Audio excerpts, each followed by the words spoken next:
Hello everyone and welcome to this presentation. I am Frédéric Desbiens, Program Manager for IoT and Edge Computing at the Eclipse Foundation.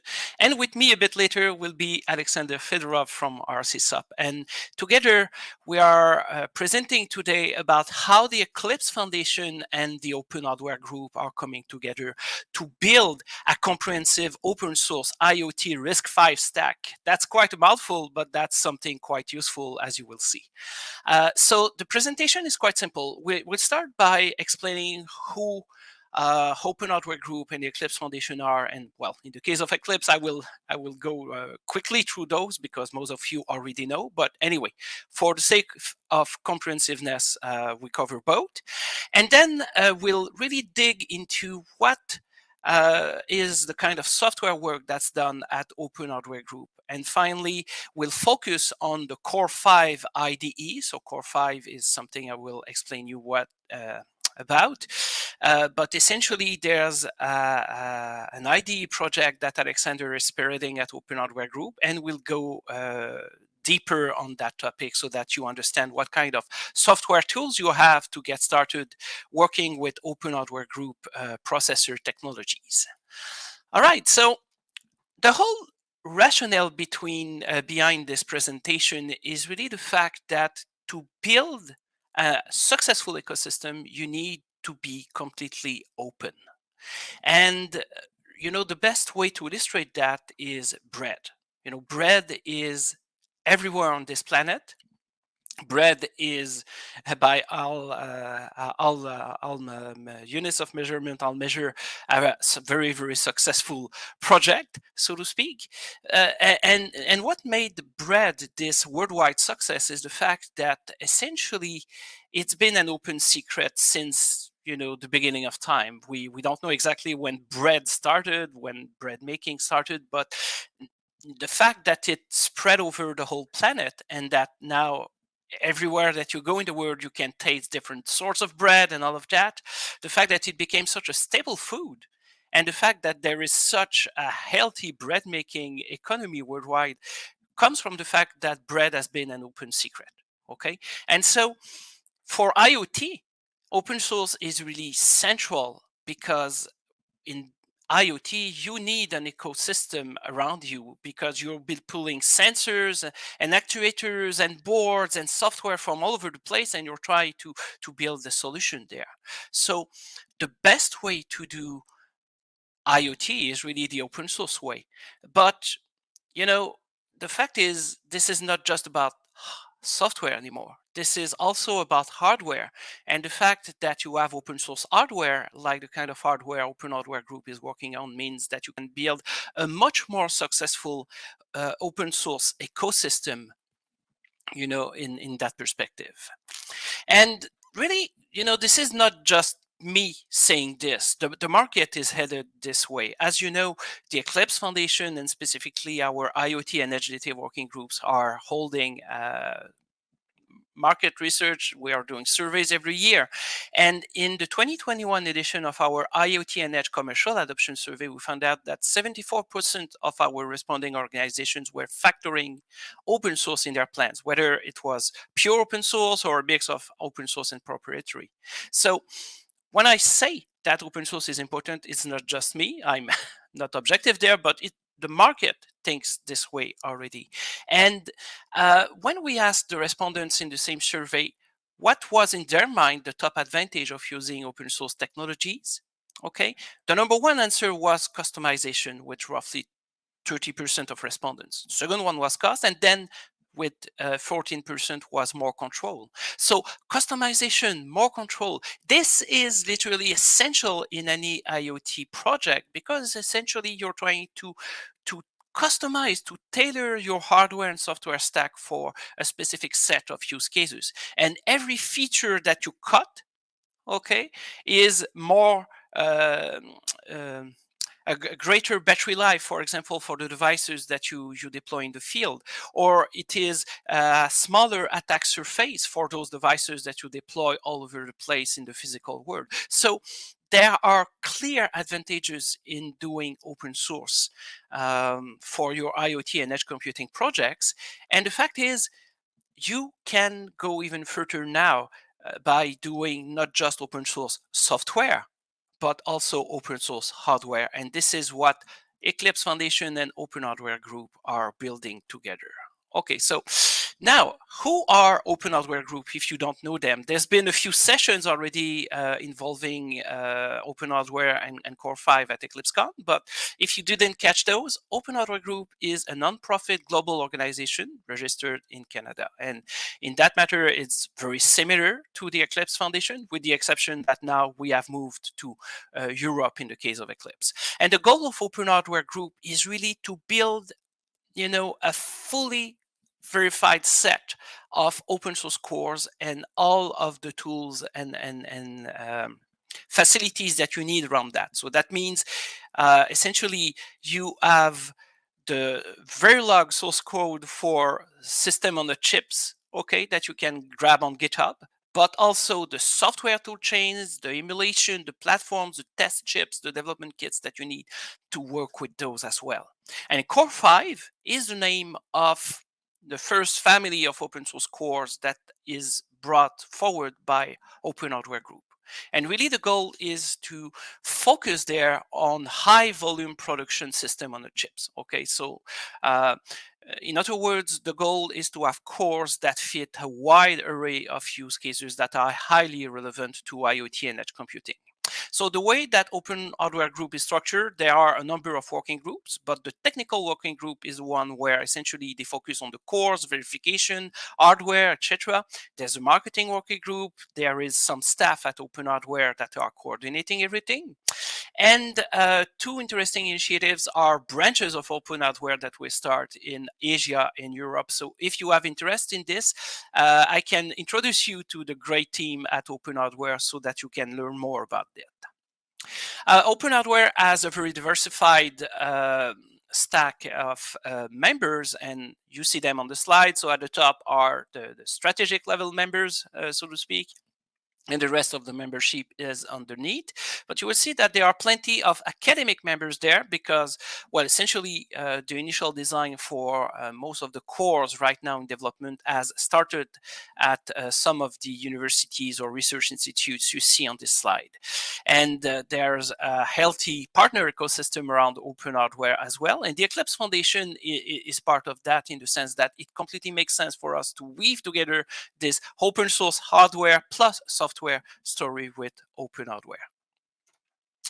Okay, so what are the current cores that are available in the CORE-V family now? Essentially, there are three basic cores at play there: the CVE2, the CVE4, and the CVA6. So CVE2 is 32-bit and 2-stage. That's really the most power optimized core, very, very small, going on those very affordable microcontrollers that you will put in connected devices.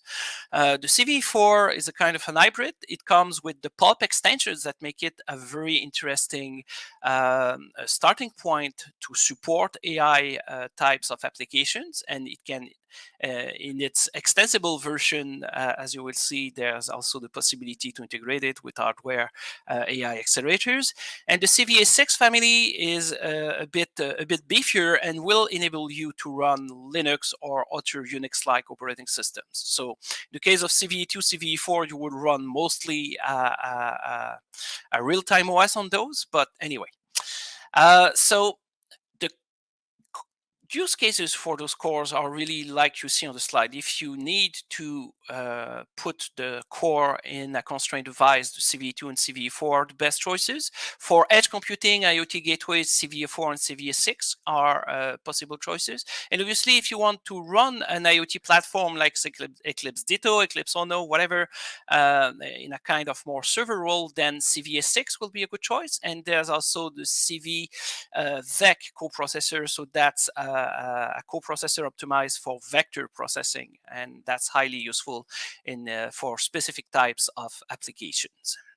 And you see the full list of core projects. Of particular interest there is the CV32E4TX, which comes with an extension interface. And it's really interesting because then you can extend the feature set of the processor core, but without having to redo the full chip. So you can take the base chip and then using the extensions, implement those extensions on different hardware. And it makes it very, very flexible.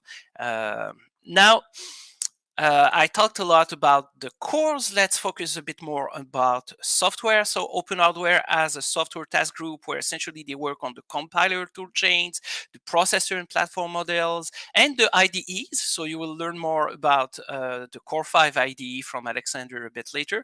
But really, the point there is that not only you have those open source chips that you can download the Verilog from GitHub and go to a foundry to get the chips and all of that. And there will be an MCU on a board with full support for I/O and that kind of stuff that you'll be able to procure. But really, this is about an ecosystem. So you have all of the pieces that you need in order to be able to use the chips. And that's really important. And all of that is built together, validated together at OpenHW. And then we ensure that the great components we have in Eclipse IoT and Edge Native work well with what OpenHW offers in a hardware perspective.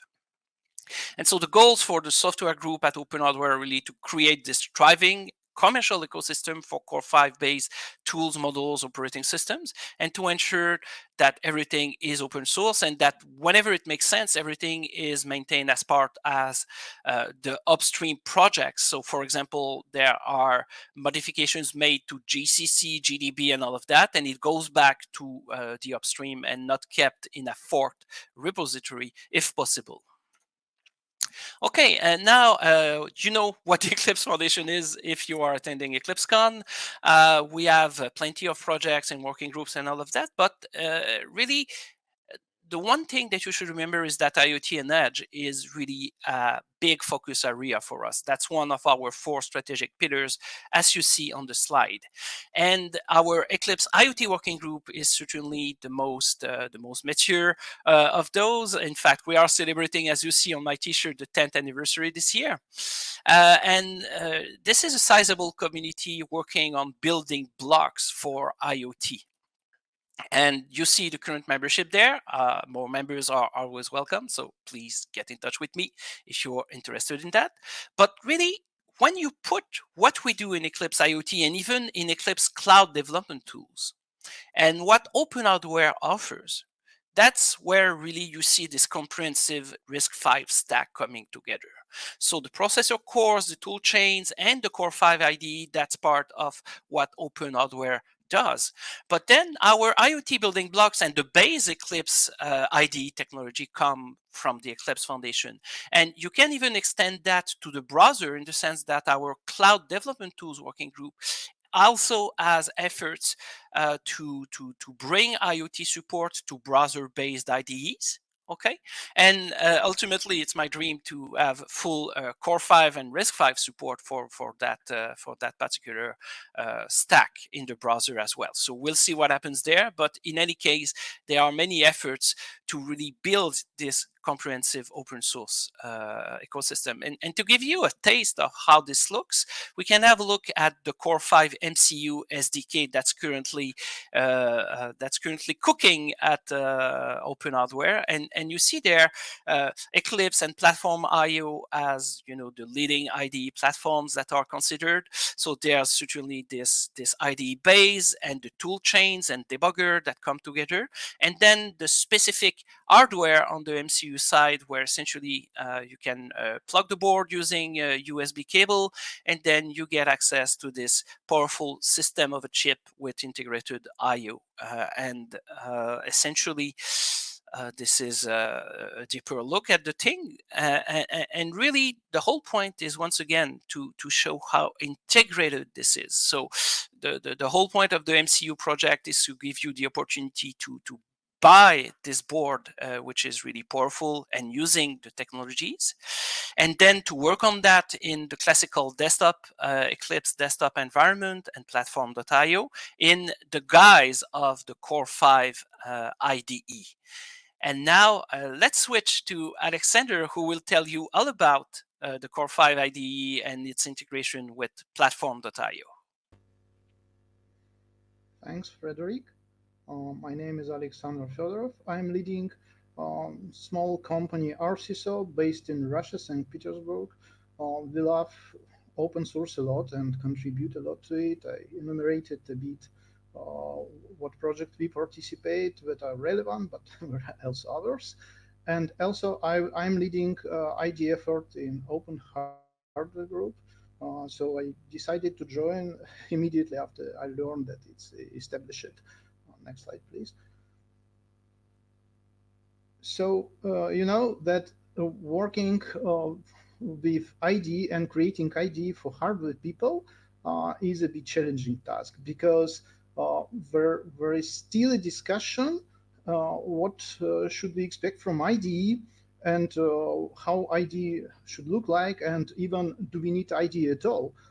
And there is a rationale behind that, because if your hardware is teeny and you know all the registers by name and your source code fits one screen, maybe you don't need ID at all. But we are talking about modern and powerful hardware like system on chips with a lot of processors, cores, and specialized so processors for image processing, signal processing, whatever, that can be programmed with different languages, has a lot of settings, complicated toolchain, whatever. So you just need to have everything configurable and extensible. It's hard to imagine them to work without special tools like IDE. Also, we have a scalability challenge because the headers that are often generated from design may took several megabytes and they need to be in memory, and it's maybe even not possible to use the local memory on machine to fit to all of this. And yes, it should be usable and finally have some agility, but it just looked nice on that slide. Please, next slide.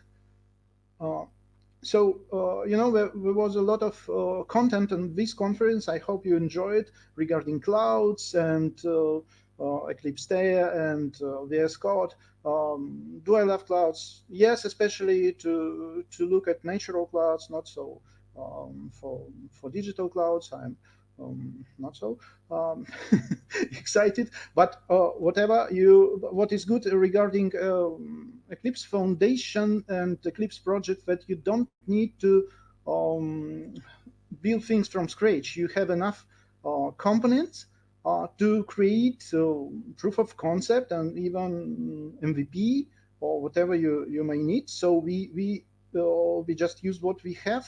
We have modeling framework to serve us with everything that could be expressed as a model should be done in EMF, I believe, and Eclipse platform that is very powerful and extensible and configurable and everything. So Eclipse CDT does a lot of essential ID work, and embedded CDT brings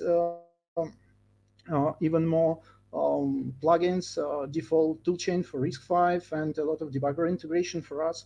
And Eclipse Passage gives us runtime control to constraint functionality. I will talk later about it a bit. So this is what we have.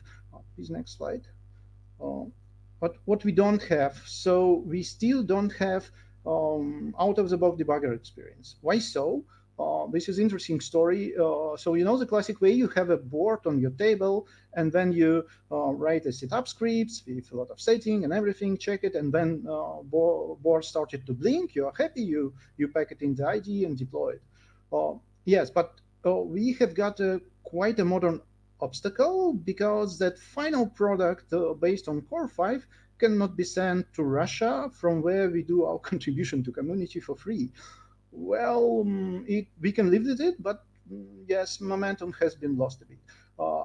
And what is exciting and great regarding open source community and OpenHW Group in particular, that we have got a lot of suggestion how we could could work around that. And I want to say special thanks to QuickLogic, who was ready to establish a remote farm for us, and to Imperis company, who offered to its simulator to use instead of debugger. But finally, we decided to switch to what we do better, and work more with metadata that contains knowledge about the board, the toolchain, and debugger, and so on, and work with the most active member platform IO. Please, next slide, please. So if you don't know what the platform IO is, I really recommend you to have a look on internet and be impressed because they support a lot, but they have a bit different paradigm. They don't say that IDE, let's say, needs to be. They say the IDE, they improve the idea of LSP and debug adapter protocol. They have everything configurable on the server. Let's say server, it's Python server, that could be accessed from the very thin web client. Of course, their solution is most suitable for things like VS Code or TEA, but we have enough expertise to try how it works with classic IDE. Please, next slide. And this is what we built. So we managed to put it inside the Eclipse IDE window, and intercept the action there, and create the project and do everything, the stuff, what is needed. But again, so once we achieved that state, platform dropped the support of Chromium. We need very rich web browser integration like Chromium support provided for us. I do not blame platform for that decision, because they don't have enough resources to improve platform in all the direction, and there really should be contribution from big companies to support that work. But this is what we have. So we decided to switch, please switch slide, to a more classic way, and this is what we prototyped the platform IO, and it's still, yes, in, let's say, prototype state. We didn't have the final requirements, what it should do, how it should look, but it's, I hope it will be finalized one day. Next slide, please. And yeah, so what do we have in the nearest plan? We still have some toolchain cooking on the side of software group with open hardware. LLVM toolchain is not yet published. We are always asking to have sample application and provide us with project templates to resolve how the application layout should look, and to help people to start writing code, creating code to that. And also we consider that CORE-V IDE as a platform to install more and more good extensions for both free and commercial. Please, next slide. And we have a solution how to do that, because Eclipse Passage is oriented to build a solution like this. Here we have a, let's say, prototype screen that, let's say, the features doesn't exist yet, but we can intercept the attempt to install it and attempt to use it, and then check the license if you have it. So license is not necessarily something that you pay for. Who knows why you have a license? Maybe you're Oktoberfest contributor, maybe you the most cool contributor to open source or whatever. Please, next slide. And another idea of commercial extension is that we would like to have our world a safer place. And all that standards like ISO 26262 and sibling standards, they declare that we need to have a safety plan and then create a safe product. And there are companies who help you to qualify the tool chains, like Validas. If you have any questions, what it is, you can ask them. And after that, we can try to control your adventure, but you're still on the safe side. Please, next slide. So having all the metadata, we can control that you still use the qualified safe use cases when you're building your product, and there are a lot of scenarios around that that we can think about. Next slide, please. So the open source always needs your help. And maybe you have expertise that we don't have, maybe you're just willing to help. So every contribution is valuable. whatever is documentation, tests, some ideas, or maybe even source code. Or in case of open hardware and debugging, you can contribute your scripts, linker scripts, I don't know, debugger setup or whatever. Please don't hesitate to do so. You need to follow the simple step to be a contributor. And this is what I would like to see, and many other projects as well. Next slide, please. So I think we are done. Thank you for your participation, and I hope you enjoyed the EclipseCon and you will enjoy the rest of EclipseCon. Thank you. All right, and we are back for Q&A, and we've got a question here. Which potential do you see for RISC-V in Europe, especially under the light of digital sovereignty? Do you want to take it, or should I start answering that? Try. I can tell them a story from Russia. Okay, so let me try that. Well, RISC-V, generally speaking, is already taking the world by storm. However, RISC-V in itself is just the instruction set, and for me, that's not enough to really actually build a fully sovereign ecosystem, in the sense that many commercial players just take the instruction set, they do whatever, and then nobody else benefits from that. However, with OpenHW Group and the work that is done with RISC-V, you can actually build a real digital sovereignty story. And the reason for that is quite simple. The development on everything that OpenHW is doing is done in the open. So you can go, anyone can join, the GitHub repositories and check out the source code and run even the code for the cores on an FPGA and modify that, and then go to a foundry and get their chips. And there are no secrets there, right? Which means that Europe can confidently take those cores and build forward and grow the family of Core-V, or even create more families inside OpenHW, who knows? But there is really the base of a truly open ecosystem there, and to me that's highly relevant, because there've been stories around makers of commercial hardware where intelligence agencies had put little devices inside and things like that. It won't happen with Core-V, because the code is for everyone to see, and I think that's the defining characteristic of what OpenHW is doing, this incredible openness. Maybe you have further comments on the Russian situation, Alexander? Yeah, we currently under sanction, and you also know what happened with ARM China. Yes, and yeah, so we have our own stuff regarding that, but not to that scale. I know that the Russian companies started to play with RISC-V. I'm not sure about Core-V, but it will follow, I'm sure. And you know that people are asking, and regarding our project Eclipse Passage, can you assure the security that code is not compromised? And no, we cannot. Whatever it's Java, for Java security sounds just funny, right? And for for other people, until you are running on trusted hardware, with all the firmware known, you cannot say that it could be even in theory safe and secure, right? So yeah. I think everyone needs that homemade hardware, and especially if we have an open standard, this is just beautiful. Yeah, we've got a second question there quickly, Alexander, and that one's for you. So how much additional features are needed compared to existing stuff for Eclipse IDE to support your use cases? I'm not sure that I understood all the questions. So you know how open source works. So everyone can build Linux from sources, but only in theory.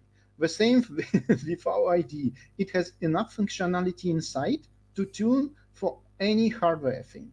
But we are talking about out-of-the-box experience, and this should be bound to particular board, I would say, to particular toolchain, to particular SDK. And this is the work that someone needs to invest. So I don't think that we miss something from, let's say, platform point of view or from engine point of view, but rather we miss a lot from configuration point of view. And this is where community can help.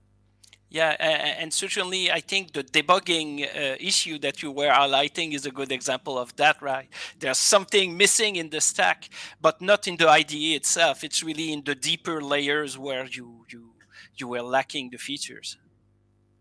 Yeah, and especially regarding configuration. So thank you, and enjoy EclipseCon. Yeah, it looks like time is up. So thank you everyone for watching. And well, the conference is nearly over, but enjoy the rest of EclipseCon. So thank you for attending our session. Thank you.